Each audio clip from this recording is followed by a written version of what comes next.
Friend ने किसी ने मुझे सजेस्ट किया कि आप जीडीसी से लो, जीडीसी से अच्छी वो आपको कोई कोचिंग इस लाइन में कोई दे नहीं सकता। और सर जीडीसी ने इस बात को प्रूव करके दिखाया। मतलब मेरा पूरा 100% डेडिकेशन सिर्फ आपको ही जाता है, आपकी आपको टीम को, कि जीडीसी की वजह से ही ये हो पाया। अगर जीडीसी है तो मुमकिन है सर, ये लाइन आप लोगों ने प्रूव कर दिखाई सच में। और अगर क्योंकि जीडीसी तो ये जी ना हो पाता। सर मॉड्यूल से ही हो सकते हैं, बिकॉज हमारे को पहले टीचर्स कॉलेज की सजेस्ट करते थे कि आप स्टैंडर्ड बुक्स पढ़ो। पर एक आम बच्चे के लिए जिसने अभी अभी से तैयारी शुरू करी और उसका जस्ट 7-8 महीने में एग्जाम है, स्टैंडर्ड बुक्स पढ़ना सर पॉसिबल नहीं हो सकता, क्योंकि वो बहुत हेक्टिक हो जाता है। बच्चा एक ही चैप्टर में गुम हो जाता है। लेकिन मॉड्यूल्स में आप लोगों ने इतने अच्छे से हर उसको कंसेप्ट को डिस्क्राइब किया हुआ है, कोई पॉइंट उसमें मिसिंग नहीं है। सब कुछ इतना ब्रीफ में, इतना ब्रीफ में होने के बावजूद भी वो सब कवर कर रहा है, डिटेल में है सर। मॉड्यूल्स हमारे लिए ब्रह्मास्त्र की तरह काम करते हैं सर। Hello everyone. वो कहते हैं ना कि अगर आपने मेहनत शिद्दत से की है तो आपको हर वो चीज मिलेगी जिसके आप हकदार हो।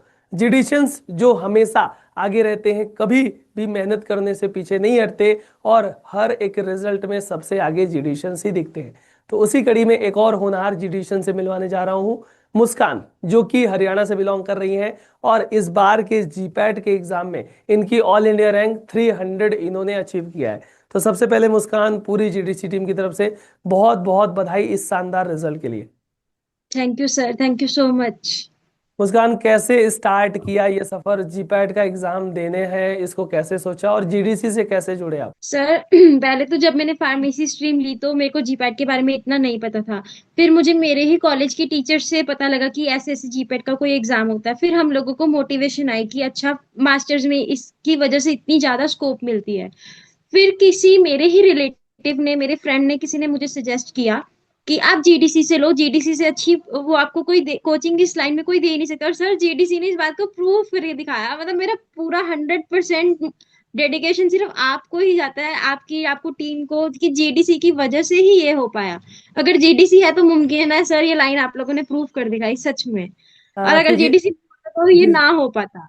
बिल्कुल बिल्कुल मुस्कान, आप प्राइम में स्टूडेंट रह चुके हो और प्राइम में आपने क्लासेस की है, तो उसमें जो कॉन्सेप्ट क्लियर कराया जाता है, सारे टीचर पढ़ाते हैं, उनको समझाने का तरीका, पढ़ाने का तरीका, और उससे जो कॉन्सेप्ट बिल्डअप होता है वो कहीं ना कहीं एग्जाम में आपके लिए बेनिफिशियल रहा होगा। क्लासेस के बारे में बताएंगे कि सारे टीचर्स का कैसे पढ़ाने का तरीका वगैरह सब कैसे अच्छा था? सर पहले तो सारे टीचर्स को मेरा बहुत ज्यादा सैल्यूट, क्योंकि इतना हेक्टिक शेड्यूल था, क्योंकि पेपर प्रीपोन हो गया था 2 मंथ्स। तो हम्म। उसकी वजह से, उसके बावजूद भी टीचर्स ने उसको इतना कामली हैंडल किया, ऐसा शेड्यूल बनाया कि बच्चों का प्रैक्टिस भी हो पाया टाइम से, और टाइम से सिलेबस भी कंप्लीट हो पाया, हमारे मॉक टेस्ट भी चले।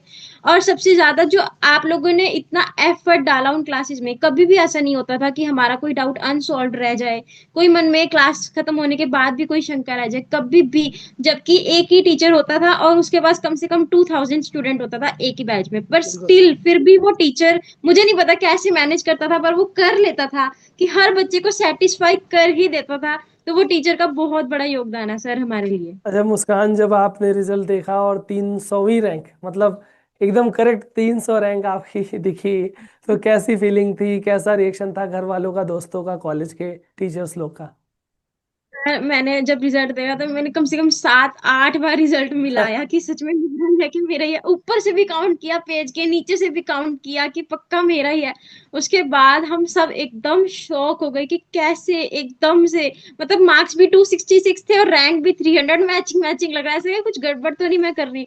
कम से कम 4-5 बार हमारा रोल नंबर मिलाया, सब कुछ मिलाया, फिर जाके यकीन हुआ। फिर जीडीसी से कॉल्स भी आने लगे इतनी सारी, सबकी कॉन्ग्रेचुलेशन आने लगी। पेरेंट्स भी अभी तक प्राउड फील करते हैं, और टीचर्स ने भी।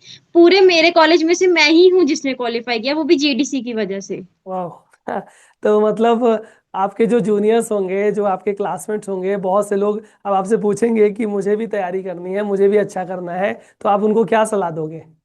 सर मैं सलाह दे चुकी हूँ, सबको बोल चुकी हूँ कि जीडीसी का बैच जाओ और ले लो फटाफट, सबको दे चुकी हूँ। बिल्कुल बिल्कुल।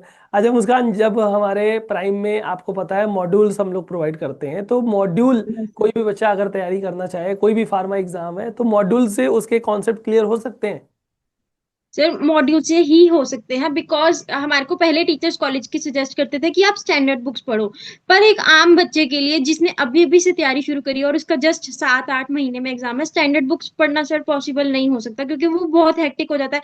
बच्चा एक ही चैप्टर में गुम हो जाता है। लेकिन मॉड्यूल्स में आप लोगों ने इतने अच्छे से हर उसको कंसेप्ट को डिस्क्राइब किया हुआ है, कोई पॉइंट उसमें मिसिंग नहीं है। सब कुछ इतना ब्रीफ में, इतना डिटेल ब्रीफ में होने के बावजूद भी वो सब कवर कर रहा है, डिटेल में है सर। मॉड्यूल्स हमारे लिए ब्रह्मास्त्र की तरह काम करते हैं सर। बिल्कुल बिल्कुल मुस्कान। आ, आपने प्रिपरेशन के दौरान ऐसी बहुत सारी गलतियां भी की होंगी, तो जो ये वीडियो देख रहे होंगे आपके जूनियर या अगली बार एग्जाम देंगे, ऐसी क्या गलती है जो आपने की है और उनको नहीं दोहराना है? सर सबसे बड़ी गलती जो मैंने करी थी, मैंने आपकी वीडियो पे, एक लाइव वीडियो पे कमेंट भी किया था, आपने वो रीड करके मुझे जवाब भी दिया था, मुझे याद है। मैंने ना मैराथन बहुत सा बैकलॉग रख लिया था उस टाइम पे, क्योंकि मुझे लगा था एक दिन की एक क्लास है, चलो हो जाएगा, चलो हो जाएगा।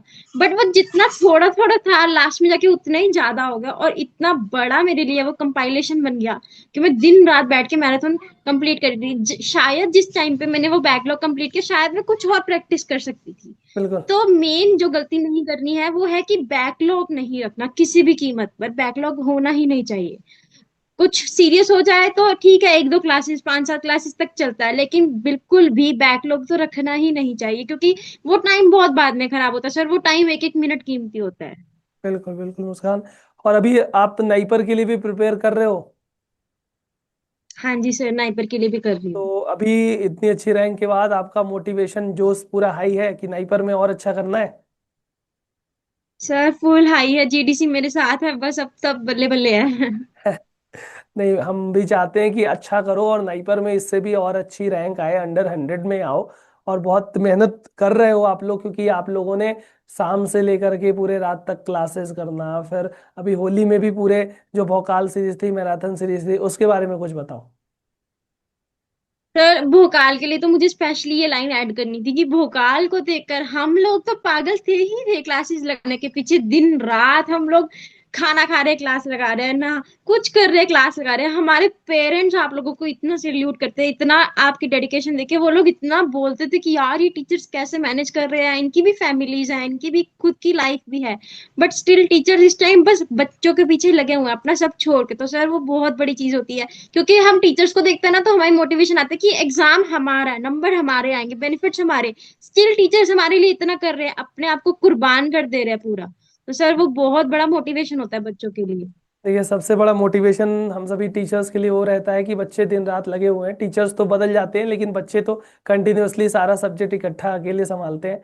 तो आप लोग की जब रैंक आती है, आप लोग अच्छे से मार्क्स लाते हो, तो आप लोग के रैंक और मार्क्स को बता के हम बहुत प्राउड फील करते हैं, और हम शान से बताते भी हैं कि हमारे पढ़ाए हुए बच्चे हैं, हमारी कोचिंग के बच्चे हैं। तो जिससे बहुत अच्छा हमें मोटिवेशन हर साल और अच्छा करने का मिलता है।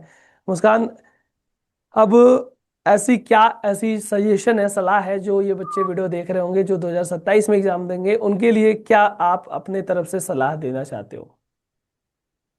सर पहले तो क्योंकि अब मार्च में होने लगा एग्जाम, पहले मई में होता था तो थोड़ा कम टाइम हो गया है। तो 27 वाले बच्चों को फर्स्ट डे से, जब भी से वो बैच ले रहे हैं तभी से उनको रेगुलर हो जाना चाहिए। और रिवीजन भी उनको, रोज शाम को क्लासेस लग रही है तो अगले दिन सुबह उसकी रिवीजन कर लेनी है। ऐसा नहीं सोचना कि चलो लास्ट में करेंगे, वो लास्ट कभी नहीं आ पाता। एग्जाम आ जाता है पर वो लास्ट कभी नहीं आता। इसलिए जो भी पढ़ाया जा रहा है उसको एक बार भी अगर आंखों से निकाल लिया, वो पूरा मन में बैठ जाएगा। तो उसको आपको जब दूसरी तीसरी बार रिवाइज करोगे वो तो बिल्कुल रट ही जाएगा आपको।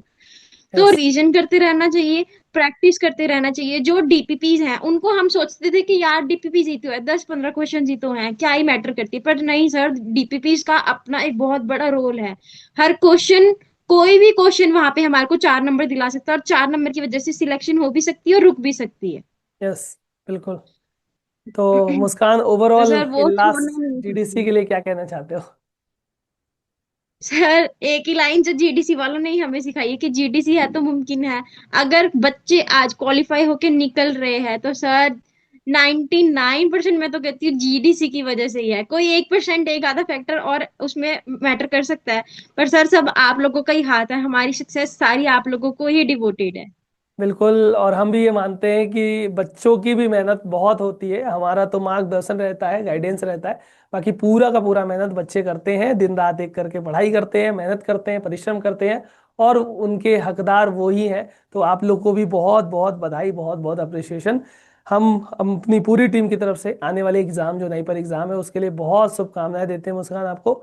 और आप हमेशा आगे बढ़ते थैंक रहें, यू जीवन सर। में हमेशा खुश रहें। आपने जो भी सपने देखे हैं, वो सारे सपने आपको मिले, वो सारी चीज आपको मिले। बहुत बहुत बधाई इस रिजल्ट के लिए। थैंक यू इस सेशन में जुड़ने के लिए। Thank you sir, thank you so much.